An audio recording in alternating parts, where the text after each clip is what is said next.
बिस्मिल्लाहिर्रहमानिर्रहीम। अस्सलाम वालेकुम नाज़रीन, आप यूट्यूब चैनल देख रहे हैं। मैं इमरान खान हूँ। आज साल 2024 का आखिरी व्लॉग है और एक बड़ा ही भूचाल वाला अजीबोगरीब साल था जिसमें जुल्म की बर्बरियत की इंतहा की गई है। इस साल में कुछ चीज़ें अच्छी थी तो कुछ चीज़ें बहुत बुरी थी। मिसाल के तौर पे जाते जाते 26 नवंबर को जिस तरह का कत्लेआम पाकिस्तान के शहरियों का इस्लामाबाद में किया गया, पाकिस्तान की तारीख में ऐसी चीज़ों की मिसाल नहीं मिलती। और ये कोई पहाड़ों में दूर दराज इलाकों में नहीं किया गया, ये वफाकी दारुल इस्लामाबाद के अंदर पार्लियामेंट से 1 किलोमीटर का भी फासला नहीं है, जहाँ पे इंसानों का ये कत्लेआम हुआ और इंसानों का खून बहाया गया।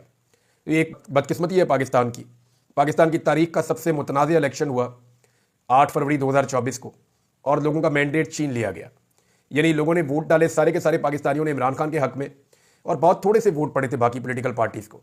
जिस पार्टी को 17-18 सीटें मिली थी उनका वज़ीर-ए-आज़म बना दिया गया, और जिस पार्टी को पूरे पाकिस्तान ने 2/3 अक्सरियत से ज़्यादा दिलवाई थी उस पार्टी को दीवार के साथ लगा दिया गया और फॉर्म 47 जारी करके हुकूमत छीन ली गई। बहुत सारी चीज़ें हुई, जुल्म हुआ, बर्बरियत हुई, ख़वातीन को गिरफ्तार किया गया।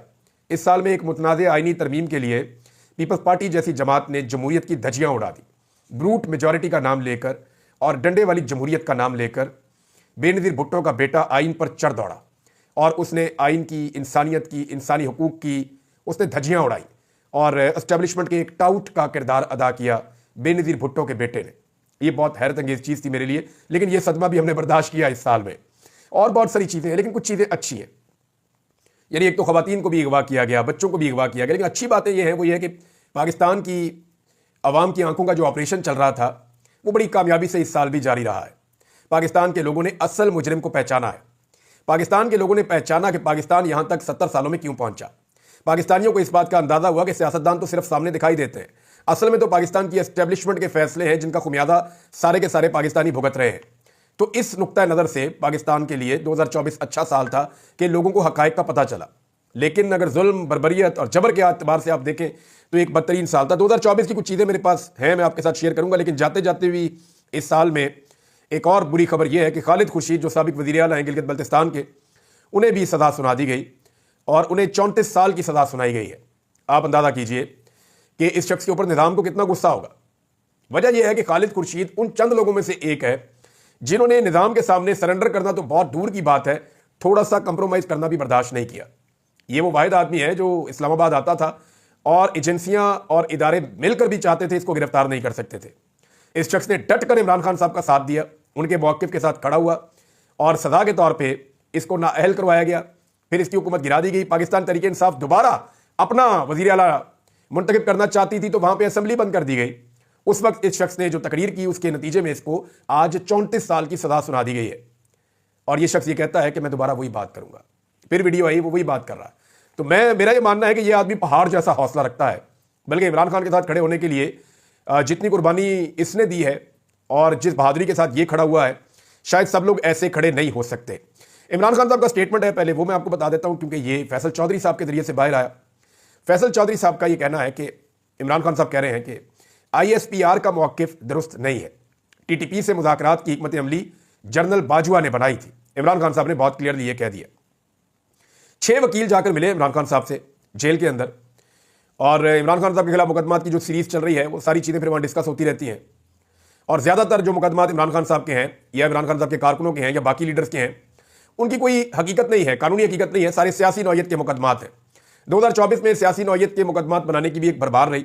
मेरे लिए 2024 का 2 वाक़यात सबसे खौफनाक है ज़ाती तौर पे अगर मैं ये कहूँ तो। एक जिसकी मुझे हमेशा तकलीफ रहेगी कि मैं एहराम में जा रहा था हज करने के लिए, और उससे पहले इंटेलिजेंस के कुछ लोग मुझे मिले थे चंद दिन पहले, और उन्होंने मुझे यकीन दहानी करवाई थी कि आपको ये सिस्टम अब नहीं रोकेगा। आप अदालत से अगर परमिशन ले लेते हैं तो इमरान साहब अब आपको कोई नहीं रोकेगा। जो विक्टिमाइज करने की हमारी पॉलिसी थी वो बदल चुकी थी। ये मुझे दावा किया ऑफिसर्स ने, एजेंसियों के अफसरान ने, और वो मुझे कहते जी हम अचानक यहाँ पे आ गए। मैंने कहा यार अचानक तो आप कहीं पे भी नहीं आते। बोले आपने कहना क्या है? तो उन्होंने कहा जी आप जो है वो बेफिक्र हो जाएं, अभी पॉलिसी बदल रही है। मैंने कहा जी जब बदलेगी तो देखेंगे। बहरहाल उन्होंने मुझे ये कहा बातों में कि आप हज पे जा रहे हैं। मैंने कहा जी बिल्कुल, मैंने अदालत से रुजू किया हुआ है। तो जी हम आपको पेशगी मुबारकबाद देते हैं कि आप हज पे जा रहे हैं और आप जरूर हज पे जाएंगे। मैंने कहा जी हज पे तो मैं चाहूंगा, मैं पूरी कोशिश करूंगा, लेकिन मुझे नहीं लगता कि आप लोग जो है वो इसके लिए राजी हैं या ज़हनी तौर पर आप तैयार हैं। तो उन्होंने कहा नहीं नहीं हमारी पॉलिसी बदल गई, आप बेफिक्र रहे हैं सर, आप जरूर हज पे जाएंगे। मैंने कहा तो पिछले साल भी नहीं जा सका। तो जिस तरह मेरे साथ वो सलूक किया गया, उसको 2024 के इस सलूक को मैं सारी जिंदगी नहीं भूलूंगा। पाकिस्तान की तारीख में कभी किसी के साथ 70 साल में ये नहीं हुआ जो इन्होंने घटिया और गंदी और बेहुदा हरकत की है, बेशरम। मुझे यकीन करें, अगर मुझे गालियां देने वाला मैं इंसान होता तो मैं गंदी गालियां नंगी देता, और मुझे पता है ये किसके ऑर्डर के ऊपर हुआ है, लेकिन अल्लाह रब्बुल इज़्ज़त देख रहा है। दूसरी चीज़ ये है कि मुझे ये लगता था कि चलो गिरफ्तार कर लेना, ये सारा कुछ कर लेना, इतना मार्जिन मैंने रखा हुआ था कि शायद रियासत एक लेवल से आगे नहीं लाएगी। लेकिन जब ये कत्लेआम हुआ नवंबर में, और जिस तरह के हालात मैंने सामना किया, यही वक्त आएगा मैं बताऊंगा कि मैं किस तरह अपनी जान मेरी बची है, और अल्लाह रब्बुल इज़्ज़त जान बचाने वाला है, मारने वाले से तो बहुत बड़ा है ना वो बचाने वाला। तो इस साल जिस तरह की सूरत मैंने देखी कि कोई किसी की जान क्यों ले सकता है सिर्फ इसलिए कि उसका पॉइंट ऑफ व्यू अलग है, इस लेवल तक नफरत ये भी मैंने इस साल देखा। तो ये दो चीज़ें तो मैं कभी भूल नहीं सकता। बहरहाल बाकी खबरों की तरफ आ जाए। इमरान खान साहब ने मजीद क्या कहा। इमरान खान ने मुज़ाकरात में सानिया 9 मई और 26 नवंबर एहतजाज पर जुडिशल कमीशन बनाने का मुतालबा दोबारा दोहराया है। हमारे 21 कैदियों को जमानतें मिली हैं। फैसल चौधरी के मुताबिक इमरान खान ने कहा कि ISPR का मौक़िफ़ दुरुस्त नहीं है। तालिबान एस्टेब्लिशमेंट के मामले पर जनरल बाजवा ने हिकमत अमली दी थी। अफगानिस्तान का मसला मुज़ाकरात से हल होगा। बातचीत एक मौसर रास्ता है मामलात को हल करने के लिए, मगर यहां स्पेशल वफद काबुल भेजते हैं और दूसरी तरफ बमबारी कर देते हैं। फैसल चौधरी ने कहा कि मिलिट्री अदालतों से सजाएं मुतनाज़ हैं। इन ट्रायल में इंसाफ होता नजर नहीं आता। इन ट्रायल में शफाफियत का अंसर गायब होता है। पाकिस्तान के आइन की हिफाजत की जाए और ह्यूमन राइट्स का ख्याल रखा जाए। हम मुज़ाकरात में रियायत नहीं मांगते, हम इंसाफ मांगते हैं। हमारे लीडर की सियासी टारगेटिंग हो रही है। हम हुकूमत की संजीदगी देखने के लिए 31 जनवरी तक की डेडलाइन दे रहे हैं। पूरा महीना पड़ा है, अभी तो आज आखिरी तारीख है दिसंबर की, कल से ये टाइम पीरियड शुरू हो जाएगा, 1 महीना और है, और 1 महीना बहुत होता है अगर नीयत हो मुज़ाकरात करने की। तो फिर इमरान खान साहब ने जो है वो पूरे आज़म के साथ इमरान खान साहब खड़े हैं, ये बताया उनके वकील ने। और ये साल एक मुश्किल तरीन साल था, लेकिन अगले साल के लिए इमरान खान साहब कह चुके हैं कि अगला साल कामयाबी का साल है और हकीकी आज़ादी का साल है और लोगों को उनके हकूक मिलेंगे। अलीमा खान साहब ने भी इशारा दिया कि इमरान खान साहब बाहर आएंगे और वो विक्ट्री का साइन बनाने की बजाय शायद मुक्का लहराएंगे। इमरान खान साहब को जब गोलियां लगी थी तब भी उन्होंने मुक्का लहराया था। और इमरान खान के साथ जो जुल्म और जबर हुआ इसके बावजूद वो झुके नहीं, ये उनकी एक बहुत बड़ी कामयाबी है। अब पूरा निज़ाम इमरान खान साहब की मिन्नतें कर रहा है क्योंकि उनको छोड़ना मजबूरी बन चुकी है। और कितने मुकदमे दर्ज कर सकते हैं बताएं ना। 250 से ज़्यादा मुकदमे इमरान खान साहब के खिलाफ दर्ज हो चुके हैं। 95% से ज़्यादा मुकदमात में इमरान खान साहब अपने आप को निकाल चुके हैं। ये थोड़े से मुकदमा 2-4 रह गए हैं। इन मुकदमात में भी इमरान खान साहब ने आने वाले 1-2 महीनों में निकल जाना है। तो फिर और मुकदमात डाल दिए जाएंगे। कैसे डालेंगे और मुकदमात, उसको जस्टिफाई कैसे करेंगे?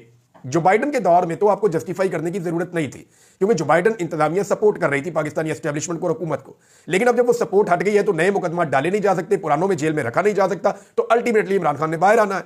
अब बाहर लाने से पहले पूरे निजाम को जल्दी पड़ी हुई है कि कुछ भी करके इमरान खान के साथ कोई डील बना ली जाए। लेकिन इमरान खान साहब को जल्दी कोई नहीं है, ना वो डील करना चाहते हैं। जमायमा खान ने एक इंटरव्यू दिया है बैनुल अक़वामी मीडिया को, और उस इंटरव्यू में जमायमा खान ने कहा कि इमरान खान साहब के बच्चे परेशान हैं। देखिए, वो उनके बच्चों की माँ तो है ना। अब इमरान खान साहब के साथ उनकी तलाक हो गई है, लेकिन इस खातून ने बार बार साबित किया कि वो वफादारी के साथ इमरान खान साहब के साथ खड़ी है। जब भी कोई प्रॉब्लम या मुश्किल आई और वो मदद कर सकी तो उन्होंने बताया जी ठीक है, ये चीज़ मेरे पास है, मैं इसमें मदद कर सकती हूँ, क्योंकि वो इमरान खान के बेटे उनके पास है और वो उनके बच्चों की माँ है। तो ये बता रही है कि उनके बेटे परेशान है और इंसानी हकूक़ की जो पामालियाँ हो रही हैं, इस हवाले से हमें तशवीश और परेशानी है। अब आ जाए 2024 के अंदर पाकिस्तान में मरकज़ निगाह कौन रहा, ये है जी सबसे बड़ा सवाल। तो तमाम निगाहों का मरकज़ 2024 में इमरान खान साहब रहे। कोई और इतना मकबूल पाकिस्तान में नहीं हो सका जितने मकबूल इमरान खान साहब हुए 2024 में। 2025 में शायद ये मकबूलियत इससे भी ऊपर जाएगी, लेकिन जिनकी हुकूमत बनाई गई उनकी हालत ये है। और क्या है जरा ये देख लें आप, ये मैं आपको सिर्फ सोशल मीडिया का एनालिसिस दे रहा हूं। अशर बाजवा साहब ने ये किया है, बड़ा कमाल काम करते हैं। उन्होंने तमाम चैनल्स की व्यूअरशिप इकट्ठी की, जितने मेन स्ट्रीम मीडिया है उनके 20 सारे व्यूज इकट्ठे किए, और वो सबको लगाने के बाद यानी 8,26,000 से ज्यादा वीडियोस अपलोड की गई हैं। 8,26,000 से ज्यादा। इतने ज्यादा डाटा का एनालिसिस करना और इकट्ठा करना ये बहुत मुश्किल काम है, लेकिन क्योंकि वो एक्सपर्ट है, वो इसके सॉफ्टवेयर को जानते हैं, तो उन्होंने ये सारा डाटा इकट्ठा किया और उस डाटा की बुनियाद के ऊपर एक एनालिसिस हमारे सामने रख दिया है जो फैक्ट बेस है, जो फैक्चुअल है, और इसका ये पूरा एक चार्ट भी मौजूद है। उन्होंने बताया पॉलिटिकल फिगर्स की अगर आप बात करें ना, तो पॉलिटिकल लीडर्स के दरमियान जितने भी व्यूज थे उनका 63% अकेले इमरान खान साहब ने लिया। जितने भी व्यूज थे अकेला इमरान खान जेल में बैठा, एक लफ्ज नहीं बोला, एक तस्वीर बाहर नहीं आई, फिर भी 63% आप अंदाजा करें। वो खुदा की पनाह, जो बंदा बाहर हो, बात कर रहा हो, लोग उसको सुन रहे हो, वो दिखाई दे रहा हो, तब तो मानते हैं जिसके व्यूज आ रहे हैं। एक बंदा मौजूद ही नहीं है, आपने उसकी कोई वीडियो नहीं देखी, आपने कोई उसकी ऑडियो नहीं सुनी, उसकी पुरानी वीडियो, पुरानी ऑडियो और पुरानी तस्वीरों के ऊपर जो व्यूज मिले हैं वो 63% है पाकिस्तान के टोटल व्यूज के। यानी ये लगभग 8.25 लाख वीडियोज हैं और उनमें 63% व्यूज उस बंदे को मिल रहे हैं जो पूरा साल दिखाई नहीं दिया, नजर ही नहीं आया, सुना ही नहीं दिया। 63% से ज्यादा व्यूज। जबकि बाकी पॉलिटिकल पार्टीज के सबके मिलाकर 37% है। नवाज शरीफ 13, 3 दफा का वज़ीर आज़म, मरीम नवाज 11, जबरदस्ती की वज़ीर आला पंजाब, शहबाज शरीफ 5, बिलावल और मौलाना फजल रहमान 3 और जरदारी 2%। ये औकात है बाकी पॉलिटिकल लीडर्स की इमरान खान के सामने।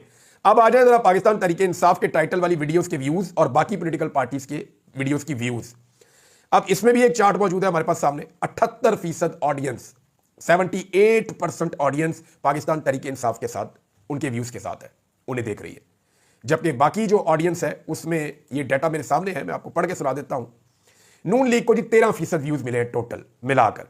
पीपल्स पार्टी को मिले हैं जी 5%, एमक्यूएम को मिले जी 2%, जमीयत उलमा इस्लाम फजल रहमान साहब को मिले हैं जी 1%, और तहरीके लबैक पाकिस्तान को मिले हैं जी 1%, और आईपीपी को मिले हैं जी 0%। जमात इस्लामी जो जेल में बैठे हुए आदमी से उनके अमीर कह रहे हैं कि तुम गारंटी दो कि इसराइल को नहीं मानते, और जो हुक्मरान में बैठे हुए, हुकूमत में बैठे हुए, उनसे वो गारंटी नहीं मांग रहे, उनसे बात नहीं कर रहे, और जेल में बैठे हुए आदमी को टारगेट कर रहे हैं एस्टैब्लिशमेंट के कहने के ऊपर। आप अंदाजा कीजिए, बड़ी अफसोसनाक बात है। तो जमात इस्लामी के भी 0%। जब इस तरह के काम करेंगे तो यही होगा। यानी जो टोटल व्यूज हैं उनका 0% तकरीबन बनता है, 1% से भी बहुत कम। ये जनाब जमात इस्लामी को मिला है। ये है जी इस वक्त इमरान खान साहब की मकबूलियत जब 2024 का आखिरी सूरज गरूब हुआ। एक और जनाब 2024 का कारनामा पाकिस्तान की जानिब से, पाकिस्तानी हुकूमत और इदारों की जानिब से, और वो कारनामा है इंटरनेट की बंदिश। और इसके ऊपर भी एक डाटा है, ये डाटा भी अब सर्कुलेट कर रहा है और ये फैक्चुअल बेस्ड है कि दुनिया में सबसे ज्यादा इंटरनेट किस मुल्क ने बंद किया। तो जनाब पाकिस्तान इस रेस में दूसरे नंबर पे आया। थोड़ी सी और मेहनत करते ना, चंद घंटों के फर्क से पाकिस्तान पहले नंबर पे आ जाता। थोड़ी सी और कोशिश करते और इंटरनेट को मजीद बंद करते तो पाकिस्तान पहले नंबर पे आ सकता था, क्योंकि थोड़े से फर्क के साथ म्यांमार एक मुल्क है जिसको आप बर्मा के नाम से जानते हैं, पुराना नाम बर्मा है, नया नाम म्यांमार है। यहां पे इस वक्त फौजी हुकूमत है, डिक्टेटरशिप है। वहां पे जो इंटरनेट की बंदिश है वो पाकिस्तान से थोड़े से नंबरों से जीत गए हैं। पाकिस्तान दूसरे नंबर पे आ गया है पूरी दुनिया में। यह कारनामा भी पाकिस्तान की हुकूमत ने, एस्टैब्लिशमेंट ने और मौजूदा रजीम ने किया है। इंटरनेट शटडाउन के दौरानिए के लिहाज से दुनिया भर में दूसरे नंबर पे 2024 में पाकिस्तान, और बर्मा या म्यांमार जो है वो पहले नंबर पे है। वहां के सियासी रहनुमाओं और मीडिया पर सख्त पाबंदियां हैं, लोगों को जेलों में डाला गया है वहां पे, तो वो हमसे आगे जा रहा है। दुनिया में दूसरे नंबर पे हम हैं। इंटरनेट शटडाउन में पाकिस्तान ने 1861 घंटे तक इंटरनेट को बंद रखा है पाकिस्तान में, और म्यांमार से बहुत थोड़ा सा फर्क है कि हम उससे बहुत थोड़ा सा पीछे हैं। डिजिटल मईशत को और अवामी राब्तों को बुरी तरह तबाह किया इस बंदिश ने। इसका जो बिजनेस और फ्रीलांसर्स को नुकसान हुआ है वो $351 मिलियन का नुकसान हुआ है। सऊदी अरब को हमने जो अभी बेचा ना रेकोडेक का 15%, वो हमने लगभग 500 कुछ मिलियन का बेचा है। तो 351 मिलियन का नुकसान हमने यहां पे अपना मुंह काला किया, इंटरनेट बंद कर करके। सारी दुनिया में अलग बदनामी हमारी हुई है। और ये जो सऊदी अरब को हमने बेचा है ना रेकोडेक, इसकी कहानी मैं आपको पूरी बताता हूं कि ये एक्चुअली है कितने का, हमने बेच कितने का दिया, और ये हुक्मरान कर क्यों रहे हैं, और ये क्यों सऊदी अरब को राजी करना चाहते हैं, किस मकसद के लिए करना चाहते हैं, और ये कितने का सोना था जो हमने कितने में दे दिया। और इसके अंदर खाली सोना नहीं है, इसमें कॉपर भी है। इस माइन की मालियत कितनी है आप गूगल करके देख लें, आपको आइडिया हो जाएगा। आप सर पकड़ के बैठ जाएंगे कि कौमें फरोख्तंद बचे अर्जा फरोख्तंद, कि कौम बेच दी और इतनी सस्ती बेच दी। ये फारसी का एक शेर है, मुझे याद था, मैंने आपको सुना दिया साथ ही। बहरहाल जनाब सबसे बड़ा नुकसान है जो एशिया के ममालिक को हुआ, उनमें सबसे बड़े नुकसानात में से एक नुकसान यह है कि तकरीबन 83 मिलियन इंटरनेट सारिफीन जो हैं इन बंदिशों से मुतासिर हुए। इससे कारोबार मुतासिर हुआ, तालीमी सरगर्मियां मुतासिर हुई, ऑनलाइन सरगर्मियां जितनी भी हैं वो मुतासिर हुई, लोगों के राब्ते मुनक़ता हो गए। जो डिजिटल मईशत है वो डिजिटल दहशतगर्दी के नाम के ऊपर तबाह कर दी गई। यानी डिजिटल टेररिज्म की एक टर्मिनोलॉजी हमने सुनी ना, फिर मैंने देखा पाकिस्तान में जैसे इंटरनेट को बंद किया गया, तो उसकी बुनियाद के ऊपर पाकिस्तान की जो डिजिटल मईशत है या डिजिटल इकॉनमी है उसको बुरी तरह तबाह किया गया है। और इसके बाद जो पाकिस्तान के टैलेंट के साथ हुआ, जो पाकिस्तान से लोग पैसा लेकर पाकिस्तान से बाहर भागे, ये रीजंस होते हैं ना। आप लोगों को माहौल देते हैं तो लोग यहां पे रहकर काम करते हैं। एक और जो जाते जाते भंड किया, जो जाते जाते बेड़ा गर्क किया पाकिस्तान की मईशत का, जिसका खुमियाजा हम अगले साल भुगतेंगे। और मैं आज आपको वार्न कर रहा हूं और आपको बता रहा हूं कि गंदम के हवाले से एक बड़ा बहरान हमारे सर पे खड़ा है, और इसकी निशानदेही जो है मुजम्मिल असलम साहब ने की है, और ये डाटा अवेलेबल है, आप जाकर इसको चेक कर सकते हैं। और इस पे जनाब जंग ग्रुप, जो बहुत फेवरेट ग्रुप है हुकूमत का, उसने भी इसके ऊपर रिपोर्टिंग कर दी है। पाकिस्तान में जो हमें गंदम चाहिए थी, पंजाब में उसका हदफ रखा गया था कि कम से कम 16.5 मिलियन एकड़ के ऊपर गंदम लगे तो हमारी जरूरियात पूरी होती हैं। 16.5 मिलियन एकड़, यानी कम से कम जो है वो 16.5 मिलियन एकड़ के ऊपर गंदम लगनी चाहिए।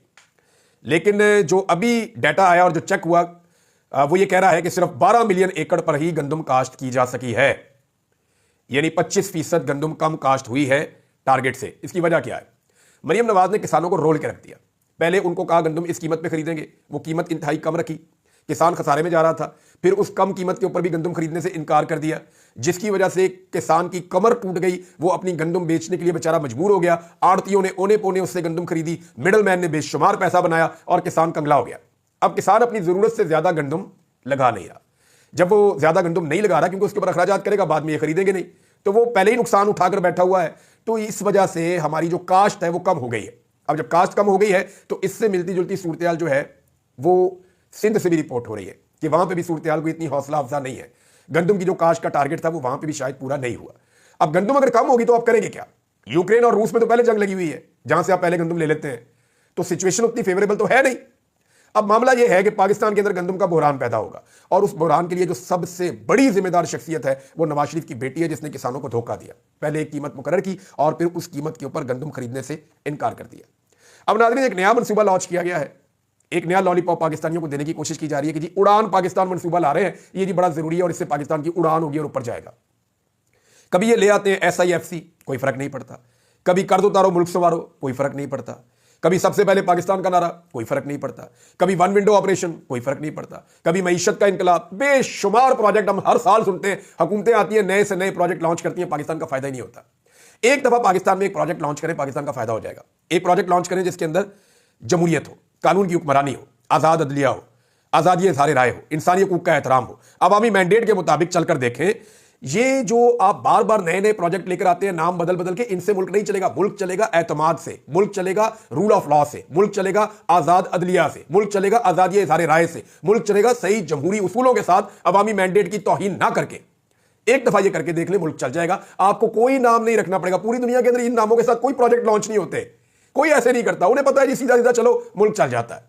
ये यहां पे रोजाना एक नया चूरन लेकर आते हैं, आवाम को चटाते, थोड़े अरसे के बाद पता चलता है कि हमें फिर हमारी जेब दोबारा कट गई है। ये इसी तरह करते हैं, तो इसका भी कोई फायदा नहीं होगा। बहरहाल ये जरूर होगा कि पाकिस्तान के मीडिया को इश्तिहारात मिलेंगे, आधे आधे सफ़े का इश्तिहार छपेगा, टीवी के ऊपर जो है वो कवरेजेस होंगी, मीडिया का पेट भरेगा, मीडिया के एंकर्स हम लोग बैठ के कहेंगे वाह जी वाह, कमाल कर दिया, कमाल का मनसूबा आ गया। एक राय बनाने की कोशिश करेंगे और आवाम के साथ अगली डकैती की तैयारी हो जाएगी। अब तक के लिए इतना ही। अपना ख्याल रखिएगा, अपने चैनल का भी। अल्लाह हाफ़िज़।